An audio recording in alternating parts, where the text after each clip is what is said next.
converse part.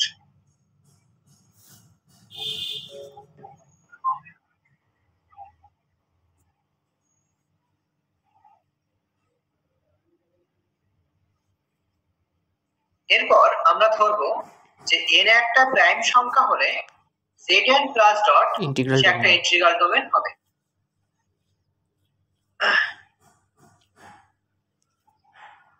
let n be a prime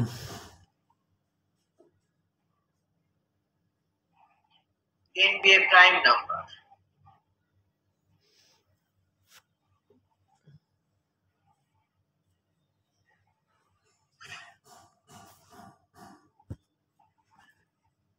আমরা এটা তো অবশ্যই জানি যে zn প্লাস ডট এটা একটা কমিউটেটিভ রিং হয়।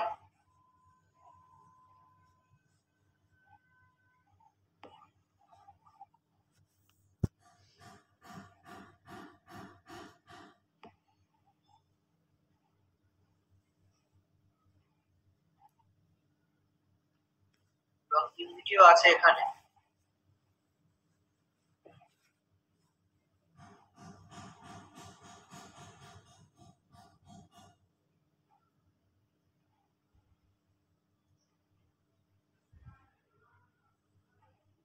ইউনিটি 1 বার।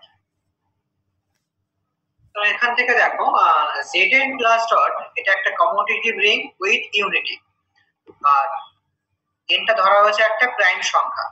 এখন বলো zn প্লাস ডট এটাকে ইন্টিগ্রাল ডোমেন প্রমাণ করার জন্য আমাদের কি কি শো করতে হবে?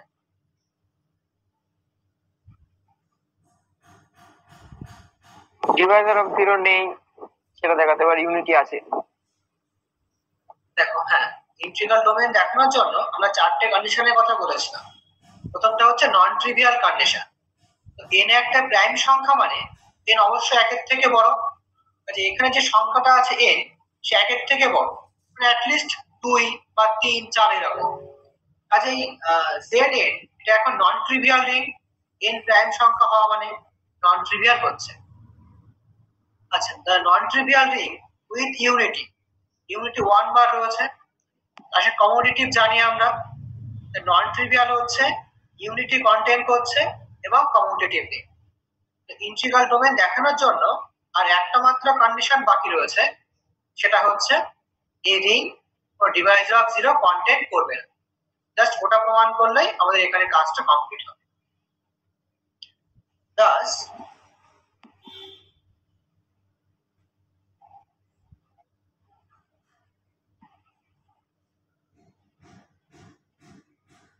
for zn plus dot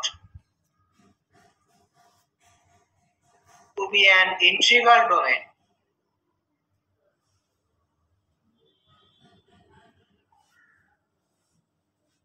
zn plus dot এটাকে ইন্টিগ্রাল ডোমেন হওয়ার জন্য জাস্ট একটা কন্ডিশন শো করতে হবে,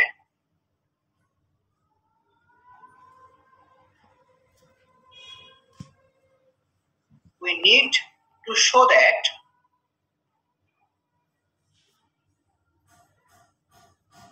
it contains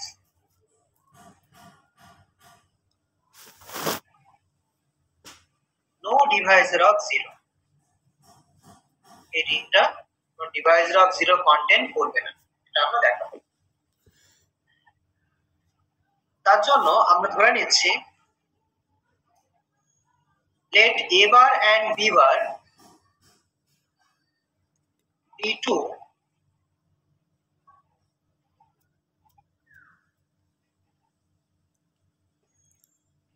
non-zero elements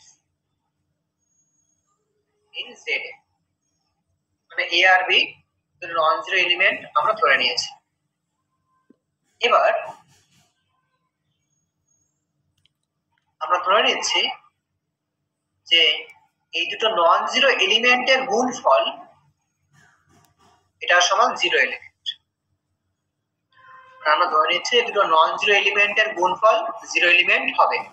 আমরা দেখাবো এই ধরে নেওয়াটা ভুল হয়েছে। আচ্ছা, this implies, এখন দেখো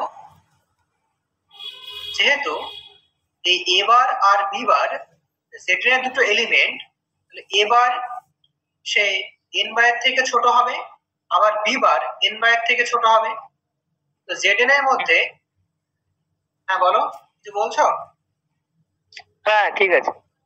হ্যাঁ, তো জেডএন এর মধ্যে যদি এ বার আর বি বার এন বারের থেকে ছোট হয়, মডিউলো ক্লাসের গুণফল ডিফাইন্ড এরকম ভাবে যে এ বার ইন্টু বি বার এটা সমান এ বি বার, যদি সেই গুণফলটা এর থেকে ছোট হয় তখন সমান 0 বার। আচ্ছা, এখন এই 0 বার এর ক্লাসটা কেমন দেখো একটু। এন এর ক্লাস জেডএন এর মধ্যে 0 ক্লাস মানে হলো তার মধ্যে 0 থাকবে, plus minus n, plus minus 2n, plus minus 3n, এরকম টাইপের এলিমেন্টস থাকবে।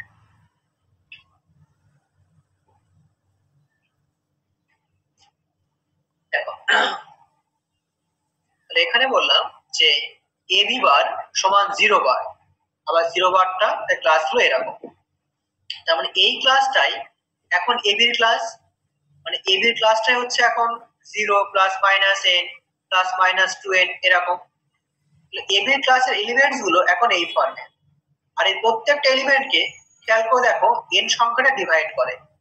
0 কে n ডিভাইড করবে, প্লাস মাইনাস n কে n ডিভাইড করবে, প্লাস মাইনাস 2n কে n ডিভাইড করবে, প্লাস মাইনাস 3n কে n ডিভাইড করবে। তার মানে এই এবি ক্লাসের প্রত্যেকটা এলিমেন্টকে এখন n সংখ্যাটা ডিভাইড করবে। That is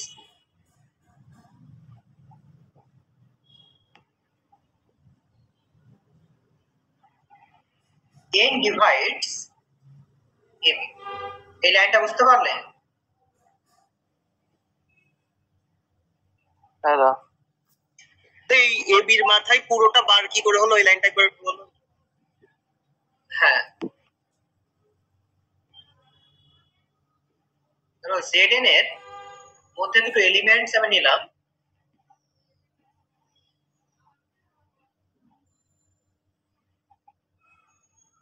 a bar R B বার। মানে এ বার এবং বি বার zn এর দুটো এলিমেন্ট, মানে মডিউলো ক্লাসের গুণফল, মানে এ বার ইনটু বি বার। এই গুণফল সমান কি হবে দেখো, গুণফল ডিফাইন্ড হচ্ছে এরকম যে এ বার ডট বি বার এটা সমান হলো এ বি বার। কখন না, যদি এ বি এই গুণফলটা n এর থেকে ছোট হয়, আর যদি এ বি এই গুণফল n বা তার থেকে বড় হয় তখন কি হয় বলতো? তোমরা জানো এবি বার মাইনাস এন। না না, যদি এ বির গুণফলটা n থেকে বড় তখন কি করি আমরা, সেই গুণফলটাকে আমরা n দিয়ে ভাগ করব, ভাগশেষটাকে সেই নন নেগেটিভ রিমাইন্ডার সেই বারটা এখানে আসে, তাই তো? সেই ভাগশেষটা r হয় is equals to r by বার। এটা দেখবে আমি লিখে দিয়েছিলাম যখন তোমরা হচ্ছে থার্ড সেমিস্টারে পড়তে, থার্ড না ফোর্থ সেমিস্টারে, না ফোর্থ সেমিস্টারে এখন পড়ছো, থার্ড সেমিস্টার। হ্যাঁ, দেখবে যোগফল আর গুণফলটা আমি লিখে দিয়েছিলাম এরকম ভাবে। এখানে যেহেতু এ বি এর গুণফল এর থেকে ছোট, সেজন্য এ বার ডট বি বার এই দুটো ক্লাসের গুণফল হবে এ বি তার মাথায় বার, এই যে এটা। ঠিক আছে? আর আর যদি বড় হতো তাহলে ইকুয়াল টু আর হতো, মানে আর বার হতো। না না না, যদি এই যদি এ বির গুণফলটা n বা তার থেকে বড় হতো তখন কি করতাম, সেই গুণফলটাকে আমরা n দিয়ে ভাগ করতাম, তখন যে লিস্ট ভাগ করার ফলে নন নেগেটিভ ভাগশেষ আসতো, হ্যাঁ সেই ভাগশেষটা r হয়, রিমাইন্ডার এটা সমান আসতো r বার। ও আচ্ছা, আরটা হচ্ছে এবি কে n দিয়ে ভাগ করার ফলে যে ভাগশেষ সেটা হচ্ছে r। নন নেগেটিভ রিমাইন্ডার, ঠিক আছে। Least non negative remainder. এবার দেখো, আমাদের প্রথমে ধরে নেওয়া হয়েছে যে n একটা প্রাইম সংখ্যা। এখন যদি এই n সংখ্যাটা যে একটা প্রাইম সংখ্যা, সে ab কে ভাগ করছে, তাহলে এখন একটা প্রাইম সংখ্যা দুটো সংখ্যার গুণফলকে ভাগ করছে। এটা ইমপ্লাই করে কি যে আইদার n সংখ্যা সে a কে ভাগ করবে অথবা n b কে ভাগ করবে। কারণ প্রাইম সংখ্যা যদি দুটো সংখ্যার গুণফলকে ভাগ করে তার পসিবিলিটি হলো n সংখ্যাটা ওই দুটো সংখ্যার মধ্যে যে কোনো একটাকে অবশ্যই ভাগ করবে। তার মানে either n divides a or n divides b। যে কোনো একটা সংখ্যা বলো যাদের গুণফলকে একটা প্রাইম সংখ্যা ভাগ করে। যে কোনো দুটো সংখ্যা বলো। 34 4 আর 6। 4 আর 6 এর গুণফলকে কোন প্রাইম সংখ্যা ভাগ করে? 3। হ্যাঁ বেশ, ধরো 3 আর 4 সরি 4 আর 6 দুটো প্রাইম সংখ্যা নিলে বললে সেই গুণফলটাকে একটা প্রাইম সংখ্যা 3 ভাগ করে। দেখো যে 3 এই 4 আর 6 এর গুণফলকে ভাগ করে, তাই কন্ডিশনটা কি বললাম? 3 এই দুটো সংখ্যার মধ্যে অ্যাটলিস্ট একটা সংখ্যাকে অবশ্যই ভাগ করবে। দেখো 3 6 কে ভাগ করে, তবে এই গুণফলকে এই প্রাইম সংখ্যা দিয়ে ভাগ করা যাবে। এরকম যে কোনো দুটো সংখ্যা নাও, যদি সেই গুণফলটাকে কোনো একটা প্রাইম সংখ্যা ভাগ করে, সেই প্রাইম সংখ্যাটা ওই দুটো সংখ্যার মধ্যে অ্যাটলিস্ট একটা সংখ্যাকে অবশ্যই ভাগ করবে। বুঝতে পারলে? হ্যাঁ, হ্যাঁ, তাহলে এখান থেকে কি বলবো আমরা, যে n সংখ্যাটা আইদার a কে ডিভাইড করবে অর b কে ডিভাইড করবে।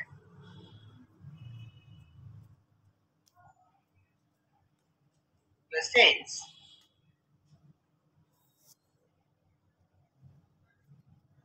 n is prime,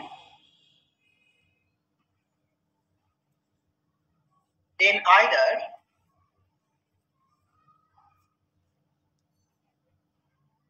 n divides a or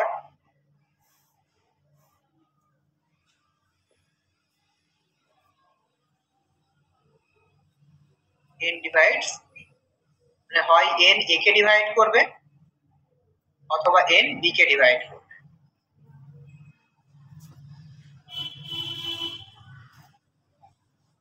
that is either. এখন দেখো n এর ক্লাস মানে হচ্ছে 0 ক্লাস। n যদি a কে ডিভাইড করবে, তাহলে n এর ক্লাস এর ক্লাসকে ডিভাইড করবে। আবার n এর ক্লাস মানেই হচ্ছে 0 ক্লাস। তাহলে এখন যদি এই 0 ক্লাস কোনো একটা ক্লাসকে ডিভাইড করে, সেই ক্লাসটা অবশ্যই 0 ক্লাসই হবে।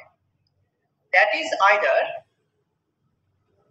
এর ক্লাস এটা সমান 0 ক্লাস, আর n ডিভাইডস b তার মানে n এর ক্লাস ডিভাইডস b এর ক্লাস। আর n এর ক্লাস মানে 0 ক্লাস, মানে 0 ক্লাস ডিভাইড b এর ক্লাস। যদি কোনো ক্লাসকে 0 ক্লাস ডিভাইড করে, তো সেই ক্লাসটার সমান 0 ক্লাস হবে। অর b এর ক্লাস সমান 0 ক্লাস। দেখো, তো আমরা প্রথমে কি নিয়েছিলাম, যে a বার এবং b বার দুটো non zero element in Zn। আর a bar dot b bar এটা সমান 0 বার, এটা ধরে নেওয়ার ফলে কি আসলো, যে a বার সমান 0 বার অথবা b বার সমান 0 বার। মানে সেক্ষেত্রে a বার আর b বার এরা কিন্তু 0 এলিমেন্ট হয়ে যাচ্ছে। আমাদের ধরে নেওয়া ছিল a বার এবং b বার দুটো নন জিরো এলিমেন্ট। কাজে এটা একটা কন্ট্রাডিকশন। এটা কেন এসেছে?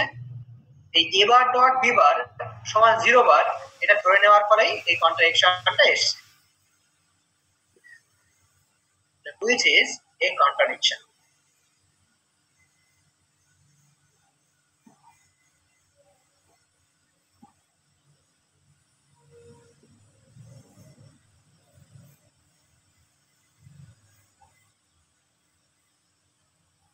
Therefore, কি লিখবো তাহলে? আমরা ধরেছিলাম যে দুটো নন জিরো ক্লাসের বা দুটো নন জিরো এলিমেন্টের গুণফল 0 এলিমেন্ট। আমি ধরেছিলাম যে ওই রিংটা ডিভাইস অফ 0 কন্টেইন করবে। এই ধরার ফলেই কন্ট্রাডিকশনটা এসেছে। ঠিক ধরাটা হবে ওই রিং ও ডিভাইস অফ 0 কন্টেইন করবে না। Therefore, the ring contains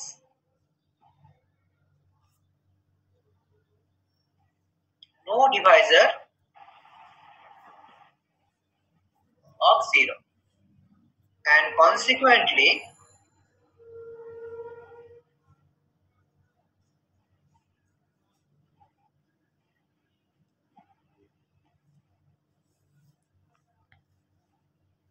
Zn plus dot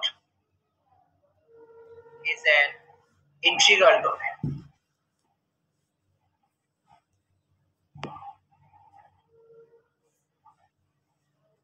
Now দেখো